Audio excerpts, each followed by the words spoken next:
Hello people of the internet, welcome back to my channel. I cannot believe it's already the end of March. By golly, the year is going fast. Today what I wanted to show you though was a really simple tutorial on how to make line grid paper.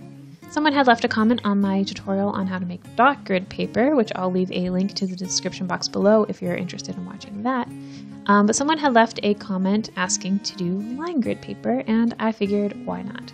Now the best part of this tutorial is that you don't need any fancy Photoshop or drawing tools to do it.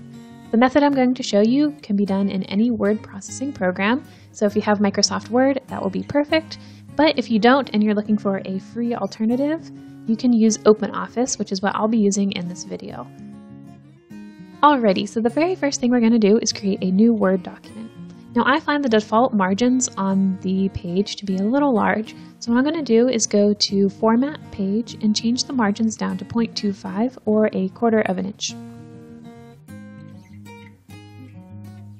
And now that our margins are correct, the key to this process is actually in WordArt, or in OpenOffice it's called font work. What you'll want to do is select a design that is simple, straightforward, does not have any outlines or gradients, and is just a solid color. This one right here seemed to be the best option in OpenOffice, and even though it has a bit of a curve, it's not that big of a deal because we can fix small details later. Once you select it, it'll pop up on your page, and you'll see if you move it around, sometimes it doesn't seem to go where you want it to go. To solve this problem and make it easier to work with, what you'll want to do is change the wrap setting. So right-click, go to the wrap dropdown, and select Optimal Page Wrap. If you're using Microsoft Word, I believe the setting you'll want is called Tight Wrap. Next, we need to get rid of that pesky curve. Somewhere in your program, you should have a dropdown that will let you change the shape of your font work or word art.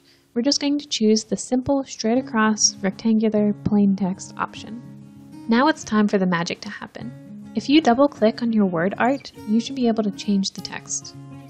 It's a little hard to see here, but all I'm going to do is select the current text and replace it with some underscores.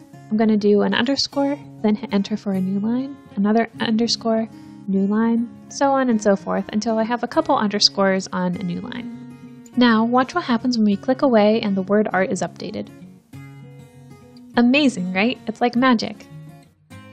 Now that we have some basic lines, what we want to do is get our lines to the desired thickness. I'm personally going to choose 6-point font because I want really skinny lines that aren't too wide. At this point, I'm also going to copy my underscores and just paste them a few more times so that I get many more lines in my grid. And like magic, we have many more skinny lines.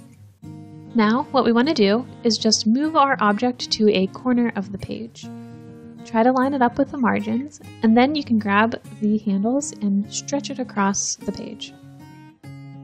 We're also going to want to grab the top handle and stretch it vertically up the page to the top margin as well. You can see that as we stretch vertically, the lines do get farther apart. So if you would prefer a smaller grid, then feel free to edit and add more lines and they will automatically adjust to fill the space. Now what we're going to do is right-click and copy our line object. Now that we have it copied, don't paste it yet. Instead, what we're going to do is change the color of the pre-existing lines just so that when we paste the new object, it'll be easier to see.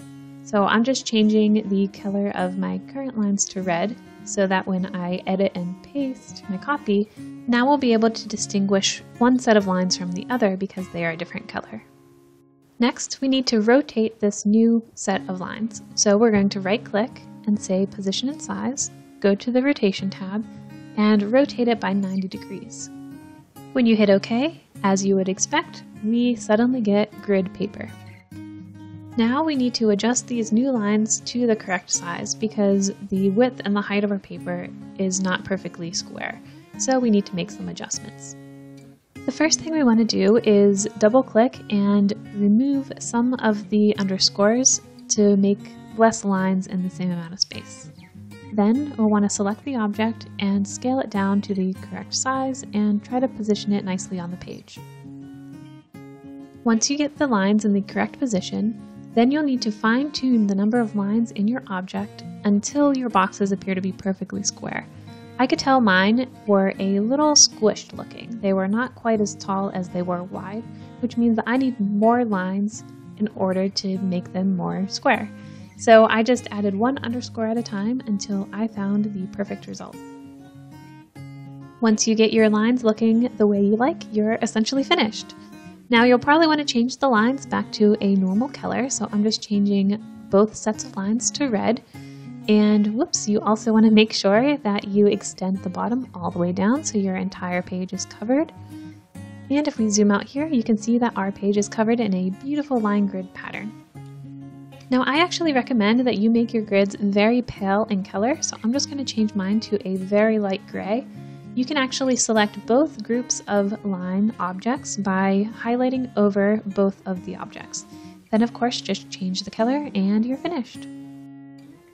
Thank you for watching, and I hope you found the tutorial helpful. Definitely play around with different colors, and you can actually even change the style of the line in the sidebar there. You can change it to a dashed line, to little dots, to all sorts of different things. So play around, have fun, and until next time, I'll see y'all later. Bye.